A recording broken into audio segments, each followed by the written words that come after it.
So, good evening. In today's sports file, we're looking at the legend of Gordie Dwyer.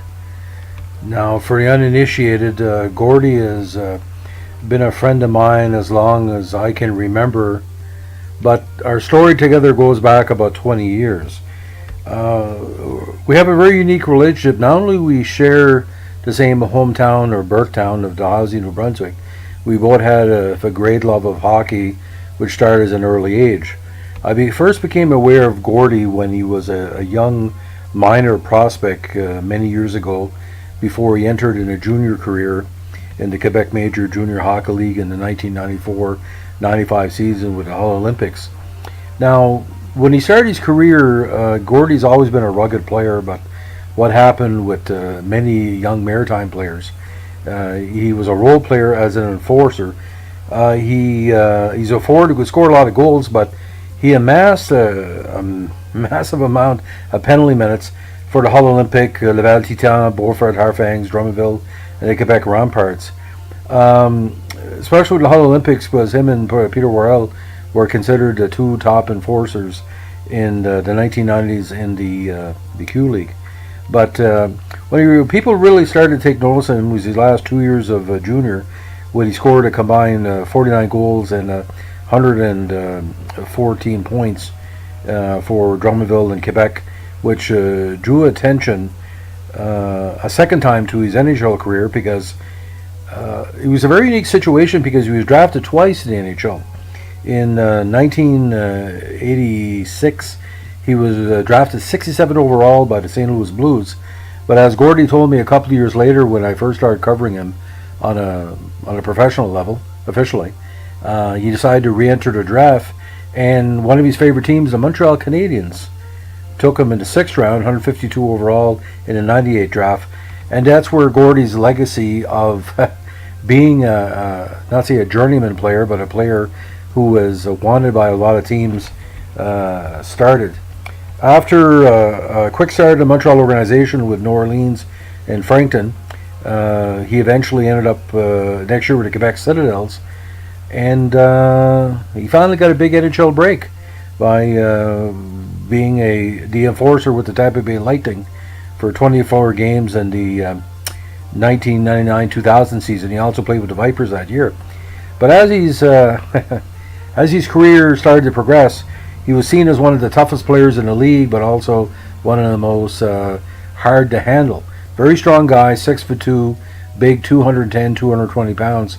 And unfortunately, he had a nice incident where he got into an altercation after a little fight with a NHL official on ice, and he attempted to release himself from the hold of the official, and he pulled the official around a few times and got one of the longest suspension ever in professional hockey history in 23 games, which cost him tens of thousands of dollars of salary and made him, to many officials in the league, someone to watch as the years went on. Now, his time with Tampa Bay was very interesting, because he played a regular shift, but he basically was a third, fourth liner that was not in the long-term plans. Tampa Bay eventually let him go, and he went on to AHL teams Springfield and Hartford, and he ended up with the New York Rangers, of all people, which, as many know, in the early 2000s were loaded with talent, and Gordie was one of the young prospects that the Rangers took a chance on. Didn't work out with the Rangers, but he eventually came back to the Montreal Canadiens. He played parts of 2 seasons with them, and basically did the same enforcer role in a short time in Montreal he did a longer time with the other squads. But from then on, his NHL career started to fade, because most players like him, third or fourth liners, either it's feast or famine. Either you make an NHL roster or play successfully in the minors, and he did that with the Hamilton Bulldogs, the Lowell Lock Monsters for a couple of seasons, and eventually the Portland Pirates. He finished his career with Schwinton ERC in the European leagues, and 108 games in the NHL is not a great total, but for New Brunswicker coming from his background, is pretty good. Now here's where the fun part starts. Gordie had always had a longing for coaching. He told me that. He likes giving back. And he eventually became a coach in the MHL Maritime Hockey League with Summerside, and that's when I met up with him largely in the second time, when he had a big rivalry with the Woodstock Slammers, the champions of the MHL. Jason Tatarnik and Gordie had a great rivalry through the years, and that was expanded on in several playoff series. Very intense rivalry, and seeing how they brought the best out of each other was kind of a reflection of how both coaches were dedicated to respective associations. From the MHL, he went on to the PI Rocket of the Q League, became head coach there 2 years, and then the move to Charlottetown led to him 2 more years with that franchise, and after a time in the Q, he ended up in the KHL in the Swiss League, and he's back in the KHL now with Dynamo Minsk. And he has coached internationally for Canada many times. Currently assistant coach for Canada Spengler Cup. So his life as a player and a coach has seen many highs, a couple of lows like any NHL player. But the amount of franchises he's brought his work ethic and quality of personality to. He's a very nice young gentleman. Only 40, I'm 53, so I can call him young. And right now in the KHL League, he's really helping develop that Russian Federation into not only one of the most respected KHL years or eras. He is very well renowned as one of the best hockey minds in Canada. And actually he was named one of the top under 40 years ago, not only for his coaching.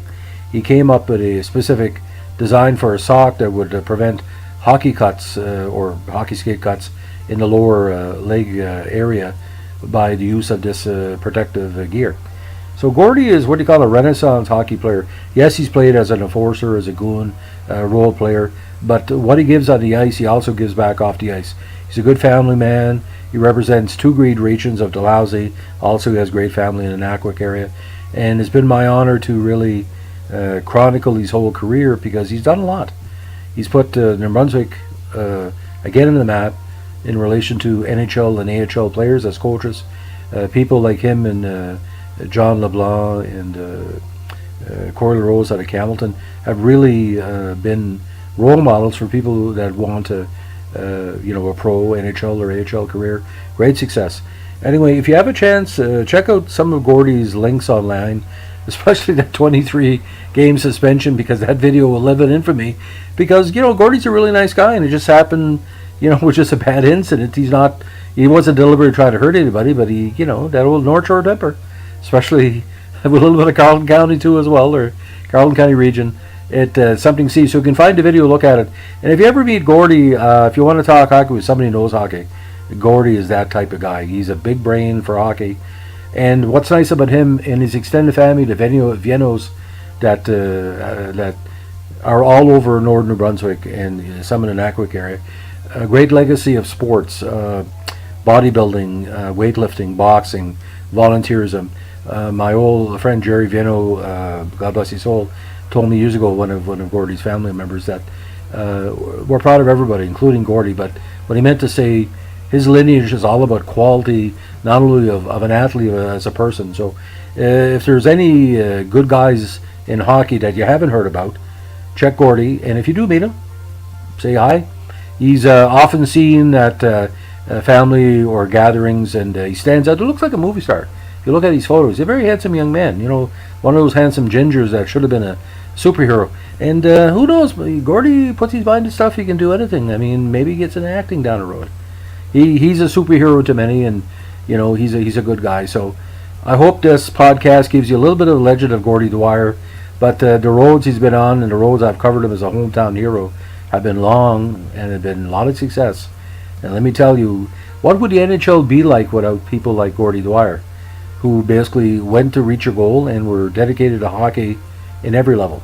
You need more guys like him. So on this pre-Christmas time tonight, I think Gordie would say it better than me, but I'm going to say it still. Have yourself a nice evening, and you got to keep your stick on the ice. Goodbye.